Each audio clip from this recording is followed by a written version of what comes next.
Hello friends, आपका हमारे channel takes पे ग्लोबल में स्वागत है। और आज हम पढ़ने वाले हैं section 41 of CGST act, that is availment of input tax credit. ITC को अवेल करने से रिलेटेड ये सेक्शन है। क्या ये सेक्शन बताता है, आज हम इस वीडियो में कवर करने वाले हैं।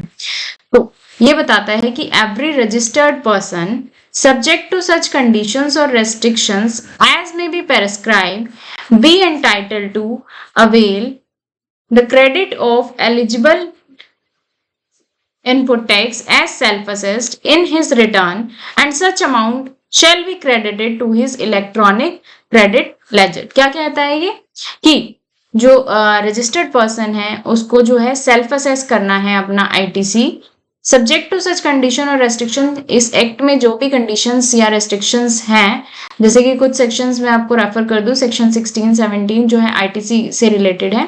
तो इनमें जो कंडीशंस रेस्ट्रिक्शंस बताई गई हैं, इसके अलावा भी अगर एक्ट में कहीं पे भी रूल्स में भी अगर रेस्ट्रिक्शंस हैं तो उनको ध्यान में रखते हुए हमें सेल्फ असेस करना है रजिस्टर्ड पर्सन को जो अपना रिटर्न भर रहा है। रिटर्न कौन सी 3B में हम इसको सेल्फ असेस करके डालते हैं कि ये आईटी से हमें क्लेम करना है, और वो जो अमाउंट है वो हमारे इलेक्ट्रॉनिक क्रेडिट लेजर में क्रेडिट हो जाता है। तो इस तरह से जो है आईटीसी को क्लेम करते हैं। सबसेक्शन 2 क्या बताता है? सबसेक्शन 2 कहता है कि credit of input tax availed bye a registered person under subsection 1, मतलब जो हमने ऊपर असेस करके हमने क्रेडिट किया आईटीसी के लिए, आईटीसी अवेल करने के लिए जो है मतलब क्रेडिट अवेल करना है in respect of such supply of goods और सर्विस, और बोथ, जो भी हमने गुड्स सर्विस या कुछ भी बोथ परचेज किए थे उसके लिए आईटीसी हमने क्लेम करना है as per section 1। Then tax payable where on has not been paid by the supplier, जिससे हमने वो परचेज की है या गुड्स की या सर्विस की या बोथ की, जो सप्लायर है अगर उसने वो टैक्स पे नहीं किया है, then shall be reversed along with the applicable interest। तो हमें जिसने हमने परचेज किया था हमें उसे आईटीसी अवेल करना था, बट क्या हुआ कि सप्लायर ने पे ही नहीं किया टैक्स उस पर, तो हमें क्या करना है कि उसको रिवर्स करना है और उस पर इंटरेस्ट भी पे करना पड़ेगा by the said person in such manner as may be prescribed.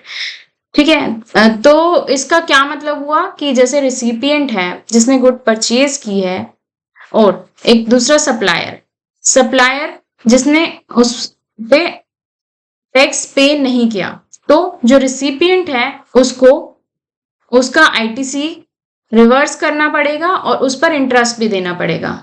It means अगर सप्लायर ने जैसे जीएसटीआर 1 फाइल कर दी है, लेकिन जीएसटीआर 3B में जो है टैक्स पे अगर नहीं किया, तो ये भी देखना पड़ेगा कि सप्लायर ने जो जीएसटीआर 3B फाइल कर दी है और उसमें जो है जीएसटी पे कर दिया है, देन हम आईटीसी क्लेम कर सकते हैं। और अगर नहीं किया है तब तक के लिए हमें उसका आईटीसी जो है रिवर्स करना है और उस पर इंटरेस्ट भी पे करना पड़ेगा अगर हमने उसे अवेल कर लिया था तो। प्रोवाइजो क्या कहता है? That where the said supplier make the payment of tax payable in respect of the aforesaid supply, the said registered person may re-avail the amount reversed। अगर सप्लायर जो है वो बाद में उस पर टैक्स पे कर दे रहा है तो हम उसे रीवेल कर सकते हैं इन सच मैनर एज में बी प्रेस्क्राइब। तो ये जो पूरा सेक्शन है जो ये बताता है कि हमें आईटीसी जो अवेल करना है वो अवेल करना है, वो कैसे अवेल करना है। तो ये जो सेक्शन हमारा एप्लीकेबल है वो 1 अक्टूबर 2022 से एप्लीकेबल है।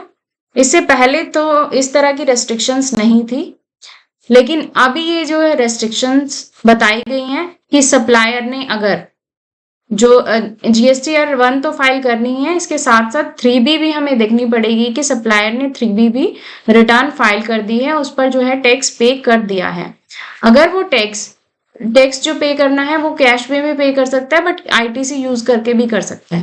बट अगर वो जो है उसने गलत तरीके से पे किया है, तब हम भी आईटीसी जो मतलब जिसने परचेज किया है रिसिपिएंट ने, वो भी अवेल नहीं कर पाएगा उस परचेज से रिलेटेड जो भी आईटीसी है, और उसे जो है वो आईटीसी रिवर्स करना पड़ेगा और उस पर इंटरेस्ट भी पे करना पड़ेगा। बट बाद में अगर सप्लायर इस पे अपना टैक्स पे कर दे रहा है तो हम भी अपना आईटीसी जो है वो रीअवेल कर सकते हैं। तो ये था कंसेप्ट हमारा सेक्शन 41 के अकॉर्डिंग। अगर आपको कंसेप्ट क्लियर हो गया है तो आप इस वीडियो को लाइक जरूर कीजिएगा और हमारे चैनल टेक्स वे ग्लोबल को सब्सक्राइब कर लीजिए ताकि इस तरह की वीडियोस जो हैं आप देख पाएं। Thank you friends.